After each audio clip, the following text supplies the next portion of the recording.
Eu saúdo a todos com a paz do Senhor Jesus Cristo. Estamos iniciando o curso de capacitação para o serviço cristão.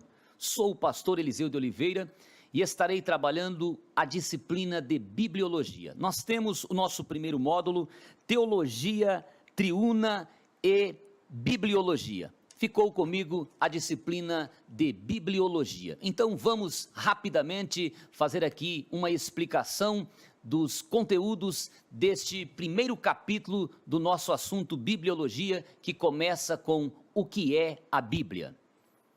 Nós temos aí esse primeiro slide que trata do que é a Bíblia. A Bíblia é uma coletânea de livros sagrados com histórias religiosas e que apresenta a revelação de Deus ao homem, ou seja, a Bíblia é Deus falando com o homem. A autoria da Bíblia, nós temos aí os escritores, as diferenças existentes entre eles, os ofícios, a época, as circunstâncias e os recursos e as experiências que dispunham os escritores quando produziam as suas obras. Então, a autoria da Bíblia, a Bíblia começou a ser escrita no ano de 1521 aproximadamente, e terminou aí o Antigo Testamento no ano de 457 com Neemias. Então começa com Moisés em 1521 e encerra com Esdras, Neemias em 457. Nós temos os ofícios dos escritores. Quais eram os ofícios desses escritores? Nós temos, por exemplo, Moisés era legislador, Davi era rei, Amós um boiadeiro, nós temos Pedro, João pescadores, Paulo, antes de converter, um fariseu, depois um teólogo, filósofo, e assim cada um apresentava um ofício diferente. Nós temos então também estas épocas que nós falamos aqui, que distingue geração em geração, porque a Bíblia foi escrita num período de mais ou menos 16 séculos. Então, a cultura, os costumes, a intelectualidade, as técnicas de cada época acabavam influenciando, mas a mensagem era a mesma, porque são 40 escritores aproximadamente, mas apenas um autor, que é o próprio Deus. Quais então eram essas circunstâncias em que escreviam esses autores? Moisés escreveu ali nas paradas no deserto. Nós temos Davi escrevendo em calmaria ali, de repente cuidando de ovelhas, outras horas no palácio, outras horas em momento de aquecido mesmo nas batalhas. Jeremias com lágrimas no calabouço, Paulo nas estradas empoeiradas ali do mundo gentílico, na época de Cristo, na época pós a ressurreição de Jesus. Nós temos os recursos e as experiências que dispunham esses escritores quando produziam. Esses escritores, eles não tinham um material como nós temos hoje de papel, mas eles dispunham da oralidade, das histórias orais, dispunham de pedaços de madeira, de argila, couro, que na época eram recursos, e escreviam em papiro, pergaminho, materiais bastante escassos. Quanto à oralidade, é importante que a gente aqui explique. Por exemplo, naquela época as histórias eram mais exatas do que hoje. Quando nós olhamos para Adão, vivendo 930 anos, então Adão conheceu Matusalém, que viveu 253 anos na mesma época que Adão. E esse Matusalém, que viveu 253 anos com Adão, ele morreu no ano do dilúvio. Ou seja, Noé tinha 600 anos quando aconteceu o dilúvio, então Noé conviveu com Matusalém 600 anos. O filho de Noé, chamado Sem, ele tinha 98 anos, então ele conheceu Matusalém por um período de 98 anos. Este Sem, ele viveu 600 anos. Quando Abraão nasceu, Sem ainda faltava 206 anos para morrer. Quando Isaac nasceu, Sem faltava 106 anos para morrer. Quando Jacó nasceu, ainda Sem faltava 46 anos para morrer. Então, era uma escala fácil de você contar a história, porque tinha muita gente que viveu muito tempo e tinha as histórias bem exatas. Então, apenas para que a gente tenha uma noção a respeito da oralidade. O próximo slide nosso aí fala sobre a língua e a cultura utilizada pelos escritores na composição das escrituras. Nós temos o hebraico, o aramaico, o grego, o garítico e o latim. Esses dois últimos nós já vamos explicar. Quem era o hebraico? O hebraico é a língua dos judeus, a língua mãe deles. O Antigo Testamento foi escrito em hebraico e algumas partes de Daniel e outras de Esdras que foram escritas em aramaico. Só essas duas partes aí, esses dois livros que têm língua em aramaico. O restante do Antigo Testamento foi todo escrito em hebraico, a língua dos judeus. O hebraico tem 22 letras e começa com Aleph e termina com Tal. O Salmo 119, por exemplo, ele tem 176 versos que são divididos em 8 seções, cada uma começando com uma letra do alfabeto hebraico. No livro de Lamentações nós encontramos os 5 capítulos, pelo menos o primeiro, o segundo, o terceiro e o quarto, também tratando desse jeito.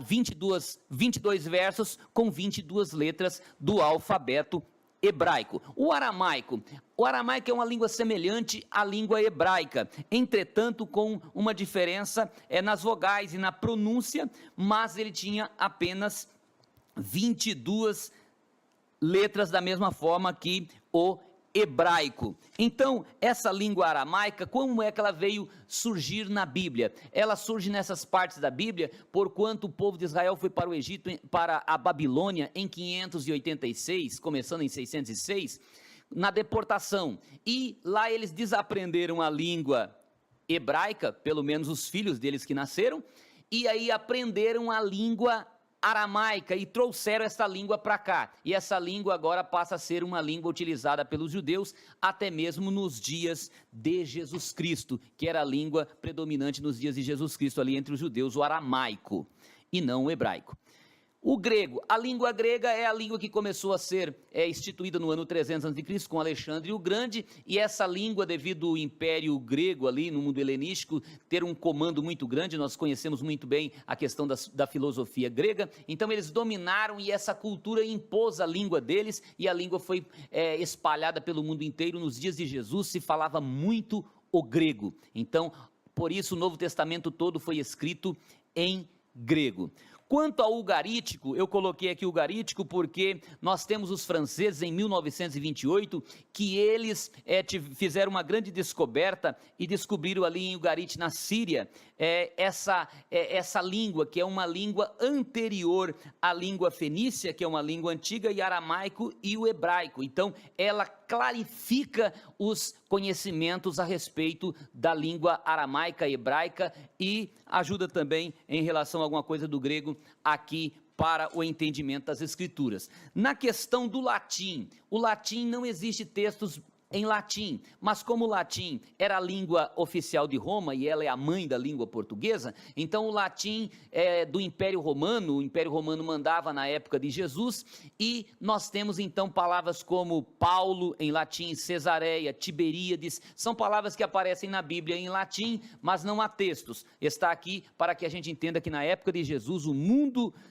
imperial falava o latim. Biografia dos escritores, nós temos aí esse próximo slide, fala sobre os escritores do Pentateuco e dos livros históricos, os escritores dos livros poéticos, os escritores dos profetas maiores e menores, os escritores dos evangelhos e atos, e os escritores das epístolas e do Apocalipse, que são os escritores da Bíblia. Então, o Pentateuco e os históricos foram escritos por quem? Moisés escreveu os 5 primeiros livros, depois nós encontramos Josué, Samuel, Gad, Natã, Jeremias, Esdras e Neemias, que foram os outros escritores aí do Antigo Testamento. O Talmud ajuda muito na compreensão de quem foram esses escritores. Quando eu falo Talmud aqui para chamar a tua atenção, que é uma coleção de livros sagrados também para os judeus, em que os eruditos, os mestres ali, fizeram uma junção desses escritos e produziram então o Talmud, um livro que tem 517 capítulos e 63 seções. É importante a gente conhecer o Talmud. E aí nós temos então os escritos poéticos, que são escritos por o livro de Salmos, tem vários autores, nós sabemos, Salomão, Davi, os filhos de Coré, Asaf, Emã, Etã, e os livros de Jó, que possivelmente foi escrito pelo próprio Jó, ou então por Moisés, Salomão, que são as opções de ser escrito. Nós não sabemos quem escreveu exatamente o livro de Jó, porque o livro de Jó é da época de Abraão, o filho de Issacar, filho de Jacó. Ele teve um filho chamado Jó, segundo Jimmy Swaggart. Esse Jó é o Jó da Bíblia, e exatamente Jó viveu na época do filho de Issacar ali. Então, é uma probabilidade. E aí, só para que tenhamos uma noção. E aí, Eclesiastes, Provérbios, Eclesiastes, Cantares e Salomão foram escritos pelo próprio Salomão. Os escritores dos profetas maiores e dos menores, esses aí, cada escritor leva o seu próprio nome. Então, Isaías, Jeremias, Ezequiel, Daniel, Amós, Osés, e aí vai em diante, cada um leva o seu próprio nome, cada um escreveu o seu próprio livro. Os escritores dos evangelhos e Atos, os evangelhos foram escritos por Mateus, Marcos, Lucas e João. Mateus, que era coletor de impostos, Marcos, que era filho da irmã Maria, sobrinho de Barnabé, uma mulher muito crente, lá onde Pedro, quando solto da prisão, foi para a casa de Maria, ele foi para a casa de Marcos. Nós temos esse que era um judeu, Marcos, um judeu, mas nós temos também o Lucas, que era um homem nascido em Antioquia da Síria, que escreveu o livro de Lucas, e o evangelho de João, escrito pelo discípulo amado João. E aí o Atos foi escrito também por Lucas, que é esse médico amado aí, que muito auxiliou na história da igreja. Os escritores das epístolas e do Apocalipse. Os escritores das epístolas foram 13 epístolas que sabemos que foram escritas por Paulo, 7 foram escritas por Tiago, por Judas, por Pedro e por João. E o Apocalipse, que foi escrito pelo apóstolo João também, esse apóstolo amado que também escreveu uma das cartas, ou 3 das cartas gerais, que é as cartas de João. A divisão da Bíblia, no nosso próximo slide aí nós temos a divisão da Bíblia. A Bíblia tem 66 livros, 39 no Antigo e 27 no Novo, e aí são divididos em Pentateuco, histórico, poéticos, profetas maiores e profetas menores. Então o Pentateuco, Gênesis, Levíticos, Números e Deuteronômio, esses livros são chamados de Torá, lá para os judeus, com 613 leis. Nós temos os livros históricos, que são 12 livros históricos: Josué, Juízes, Ruth, 1 Samuel, 2 Samuel, 1 Samuel, 2 Samuel, 1 Reis, 2 Reis, 1 Crônica, 2 Crônicas, Êxodo, Neemias e Esther. São os 12 livros históricos que nós temos. Nós temos os poéticos, que é Jó, Salmo, Provérbios, Eclesiastes, Cantares e Salomão, e que falam das emoções humanas, tratam da relação da vida do homem com o Criador. E nós temos os profetas então maiores: Isaías, Jeremias, Ezequiel e Daniel, e Lamentações de Jeremias também, que entra nessa classificação. Então, nós temos também os profetas menores, que é Oséias, Joel, Amós, Obadias, Jonas, Miqueias, Naum, Abacuque, Sofonias, Ageu, Zacarias e Malaquias. São os 12 profetas menores. Então são 4 divisões no Antigo Testamento e 4 no Novo Testamento. No Antigo Testamento, Pentateuco, história, poesia e profecia, e agora nós temos a divisão do Novo Testamento. A divisão do Novo Testamento, nós temos os evangelhos, aí já no próximo slide: evangelhos, Atos, epístolas paulinas, epístolas gerais e Apocalipse. Os evangelhos são 4, 3 são sinóticos: Mateus, Marcos, Lucas são sinóticos porque eles têm histórias parecidas, foram escritos em momentos diferentes, como nós falamos. O Mateus foi escrito para os judeus, o Marcos, ele foi escrito para os romanos, por isso apresenta Jesus como servo, enquanto Mateus apresenta Jesus como rei dos judeus, então sempre vai aparecer rei. E o livro de Lucas é escrito para os gregos, ele apresenta Jesus como filho do homem, perfeito, que veio trazer a salvação. E o livro de João apresenta Jesus como filho de Deus, que veio para trazer vida espiritual para a humanidade. Então são os 4 evangelhos. E o livro de Atos, ele é um livro histórico. Então o único livro histórico do Novo Testamento, foi escrito por Lucas, direcionado a Teófilo também, mas que atendeu todo mundo da época e atende até os dias atuais, até porque a Bíblia toda é atual. As epístolas paulinas, elas são 13 epístolas, como nós falamos, começa ali em Romanos e vai parar lá em Filemon. Então, essas epístolas paulinas foram escritas em diversos locais, diversas ocasiões, como nós vamos ver isso mais à frente, e elas falam de questões de fé, tratam de Jesus Cristo como a cabeça da igreja. Depois nós temos então as epístolas gerais, elas são chamadas gerais porque elas têm uma finalidade de atender o mundo na sua generalidade, também são denominadas de epístolas católicas, que significa universais. Então, Tiago, Judas, o apóstolo João e o apóstolo Pedro escreveram essas cartas gerais, e o escritor aos Hebreus, que nós não sabemos quem é que escreveu a carta, a epístola aos Hebreus, mas que tem lições extraordinárias para nós, ou seja, é a palavra de Deus para a nossa vida. E depois nós temos o Apocalipse, que é o livro das revelações, e que foi escrito pelo apóstolo João ali na ilha de Patmos. Nós temos a divisão dos escritos hebraicos agora no próximo slide. A Bíblia hebraica, ela é diferente da nossa no sentido de divisões. Ela é a mesma Bíblia, os mesmos livros. Os apócrifos que não tem na nossa Bíblia, não tem também na Bíblia hebraica, no Antigo Testamento hebraico, né, porque eles utilizam o Antigo Testamento. Então, nós vamos entender como era a divisão então da Bíblia hebraica, porque de lá que veio a nossa Bíblia. Nós temos a Torá, que são os 5 livros de Moisés. Nós temos o Nevim e o Ketubim, e depois algumas adições que não havia no texto hebraico, e os apócrifos e as escrituras sagradas dos judeus. Então vejamos aí, quem era a Torá? A Torá, os 5 livros de Moisés, né, que são Gênesis, Levítico, Número e Deuteronômio. E depois nós temos o Nevim. Quem era o Nevim? Nevim era a divisão da Bíblia hebraica, ou do livro sagrado hebraico, com profetas anteriores e profetas posteriores. Profetas anteriores eram Josué, Juízes, Samuel e Reis. Interessante que para nós Josué e Juízes não são livros de profetas e nem reis, né? Mas na divisão lá na Bíblia hebraica, o que não altera em nada, assim, os ensinos estão aí e a palavra é a mesma, não muda nada, somente a nomenclatura, né? E os profetas posteriores na Bíblia hebraica são Isaías, Jeremias e Ezequiel, ficando fora o profeta Daniel, que vai fazer parte dos livros chamados Ketubim. Então o Ketubim, nós temos aí os livros das crônicas. Interessante que Crônicas, Reis, Samuel era apenas um livro na época, Esdras e Neemias também era apenas um livro, na época não, nos livros hebraicos, né? E aí, esse Ketubim, eles são livros manuscritos, né? São hagiógrafos, né? Esses livros manuscritos, eles são divididos então em Jó, Salmos, Provérbios.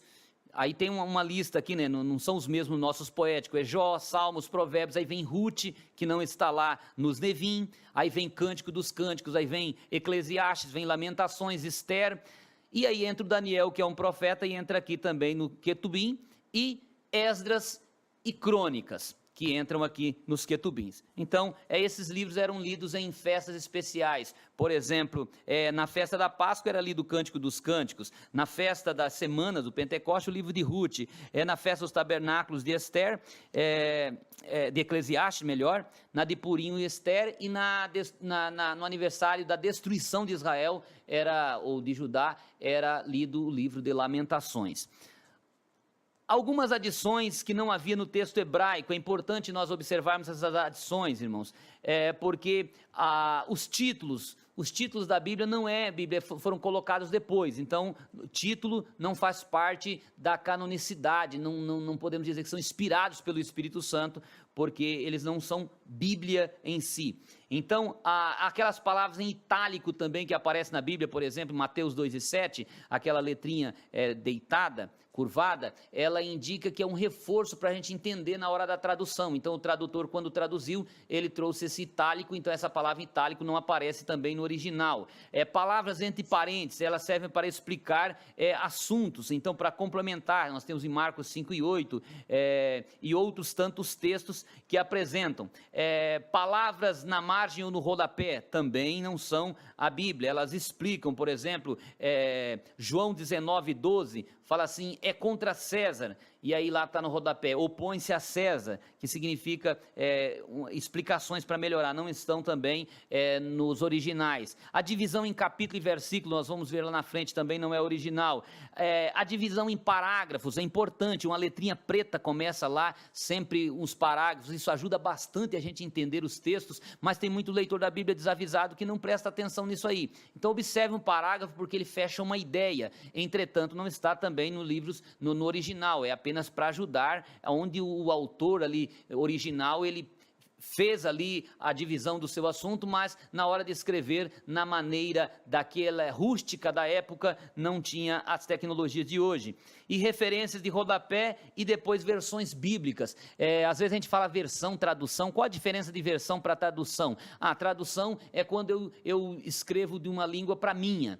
Agora, quando eu pego da minha língua para traduzir para qualquer outra língua, então isso é chamado versão.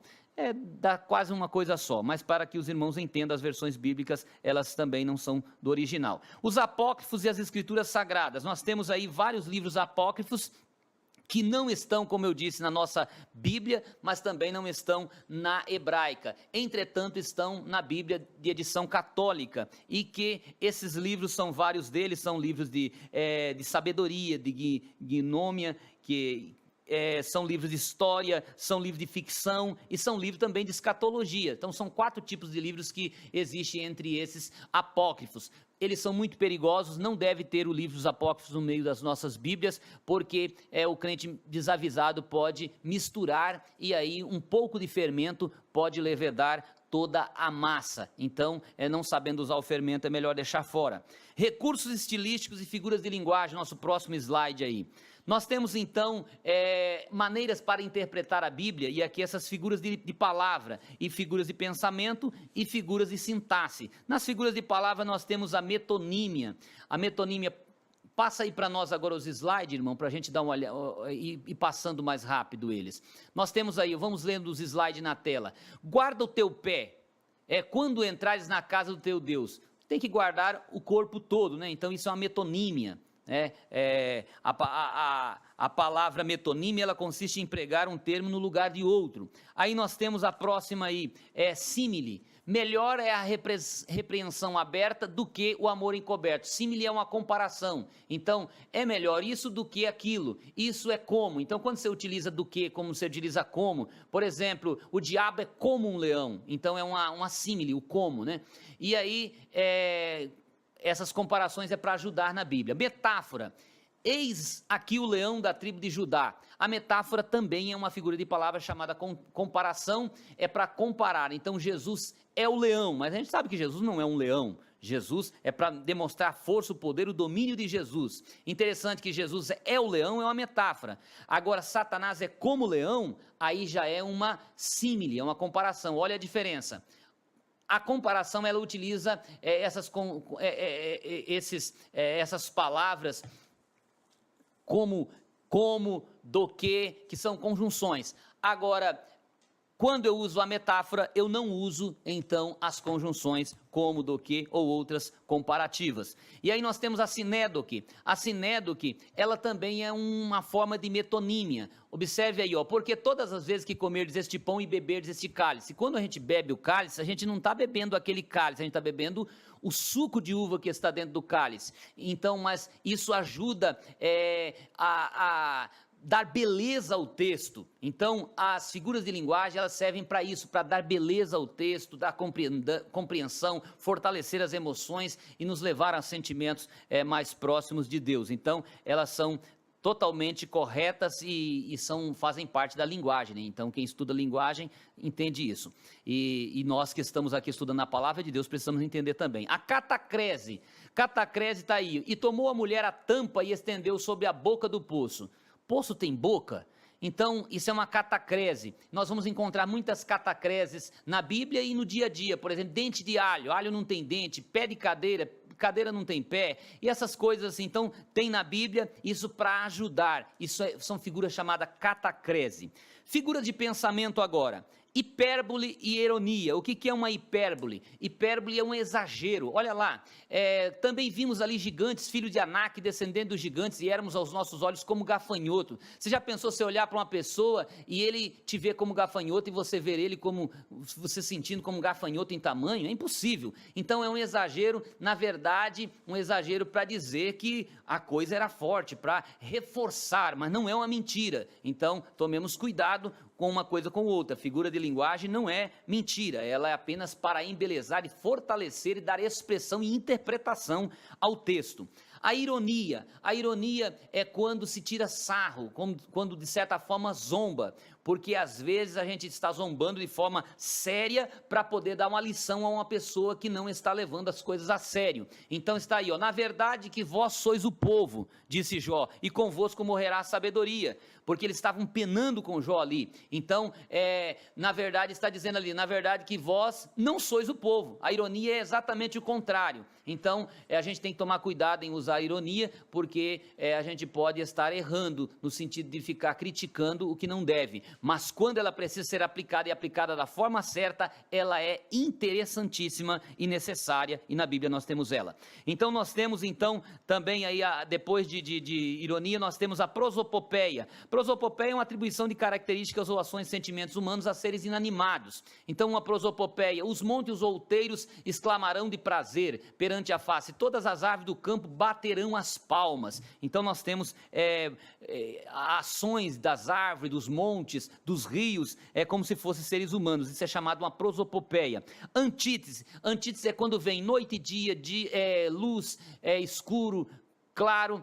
É quando há oposição de palavras. Então a noite é passada, o dia é chegado, rejeitemos pois as obras das trevas e vistamo-nos das armas da luz. Observou noite, dia, passada, chegada, rejeitemos, vistamo-nos.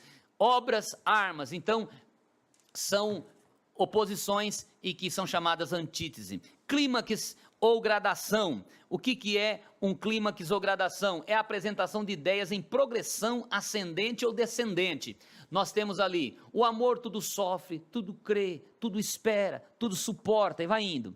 Agora, pois, permanece a fé, a esperança, o amor. Veja que beleza, né, nesse encadeamento. Isso é chamado clímax ou gradação. Então, quando a gente entende isso, compreende melhor a Bíblia e se expressa melhor também. Nós temos o paradoxo. O paradoxo é quando alguma coisa parece que não está batendo, mas ela deixa claro uma ideia, e nós vemos aí, ó, mas Jesus lhe observou, deixa os mortos enterrar os seus mortos, vem tu, vai e anuncia o reino de Deus. O que morto vai enterrar mortos? Uma pessoa morta espiritualmente. O crente entende o que é uma pessoa morta espiritualmente e o que é um morto fisicamente. Então, é um paradoxo para quem não entende de morte espiritual, morte eterna, morte física, ele sofre numa situação dessa, mas o crente estudioso vai entender que isso é um paradoxo. Figuras de sintaxe ou de construção, nosso próximo slide. Elipse. O que é uma elipse? É a supressão de uma palavra facilmente subentendida. Consiste na omissão de um termo naturalmente identificável. Veja aí, ó.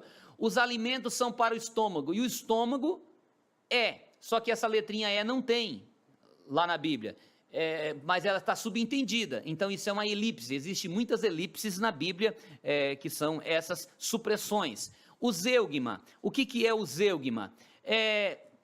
Zeugma é uma figura também de estilo, ela consiste na omissão de um ou mais elementos de uma oração, é muito parecida com a elipse. Está aí, com leite vos criei e não vos criei com carne.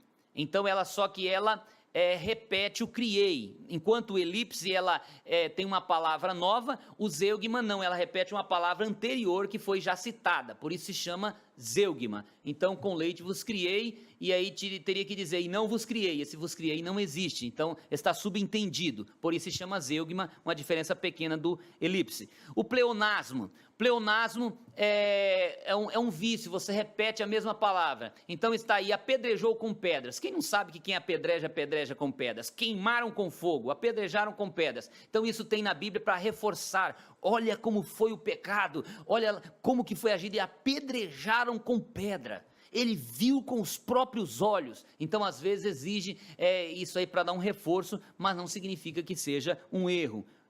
E jamais é um erro, isso embeleza, né? Então, existe o pleonasmo vicioso também, que é um erro. Por exemplo, quando você fala subir para cima, descer para baixo, isso é um erro de língua portuguesa na oratória, né? E aí nós temos o hipérbato. O que é o hipérbato? É a inversão de ordem dos termos na frase. Então, existe uma ordem na frase, na língua portuguesa, ou nas línguas, é sujeito, verbo, complemento, adjunto adverbial, mas no hipérbato não. No princípio criou Deus os céus e a terra. A ordem direta seria Deus criou os céus e a terra. Então há um hipérbato aí, porque inverteu a ordem, mas a gente está entendendo isso exatamente para reforçar, para fazer a pessoa pensar, porque muitas vezes nós pregamos e as pessoas, por preguiça de pensar, não entendem o assunto. Então a Bíblia também traz isso para dar o impacto, para que a pessoa pense. E aí nós temos o anacoluto, aí essa última figura nossa de linguagem, que